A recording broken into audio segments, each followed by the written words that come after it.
E aí, pessoal? Primeiramente, aquela moralzinha pro amigo. Segue a página e curte o canal aí. Valeu? Aquela moralzinha. Vamos lá, pessoal. Já temos 4 nomes aí que já foram informados que não farão parte do elenco do Vasco para 2023. O interessante é que esses jogadores são do setor defensivo, né? O Léo Matos e o Edmar, que terminaram a competição como os laterais titulares, o Quinteiro, que durante muito tempo foi titular nesse elenco, e o Danilo Boza, que fechou a temporada como titular. Desses jogadores que mais atuaram, né, no sistema defensivo do Vasco nesse ano, só o Anderson Conceição renovou. O Thiago Rodrigues ainda está naquela de verificar o que o mercado tem para ele, por saber que o Vasco vai em busca de um outro goleiro. Então é interessante a gente fazer uma análise rápida aqui desses 4 jogadores, né? O Léo Matos, que é desses jogadores é o que está mais tempo no Vasco, ele tecnicamente nem é um dos piores não, tá? Mas ele é muito instável, ele oscila muito. Tecnicamente, em relação aos 4, ele sobra.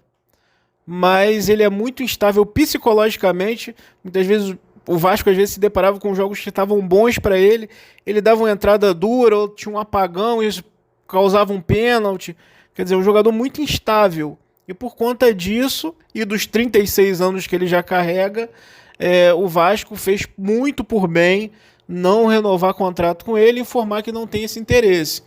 Então ainda foi oferecido para ele, já que ele vem se buscando, né, se qualificar, um estágio dentro do Vasco. É um jogador que tem muita vivência na Europa, tem muitos anos de Europa, por mais que não sejam, né, nos grandes centros, mas tem uma vivência boa de Europa.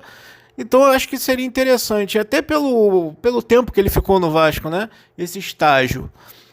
O Danilo Boza conseguiu a vaga dele não por qualidade técnica, mas por total deficiência técnica do Quinteiro. O Quinteiro passou a errar muito, e aí, por consequência, ele assumiu essa vaga, mesmo apresentando uma insegurança muito grande e cometendo algumas falhas bizonhas, tá? Ele chegou lá não por qualidade, mas por uma total deficiência do concorrente dele. O Edmar, por sua vez, é um caso muito estranho, né? Ele saía, se via que os jogadores do Vasco que foram subcontratados para atender a demanda da posição não eram bons o suficiente, ele acabava voltando. Ele é um jogador que não ataca e que deixa brecha na defesa. Quer dizer, também com uma idade já avançada, eu acho que fez muito bem não renovar. Talvez aí para um clube de Série B, Série C, pela experiência dele, ele possa ser aproveitado, mas para o Vasco a chance é zero.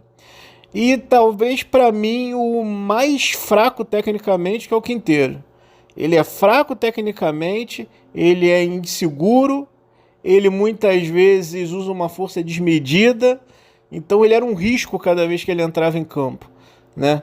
Para o Vasco e para a saúde dos adversários. Então, particularmente, eu acho que foi ótima, tá, a atitude do Vasco.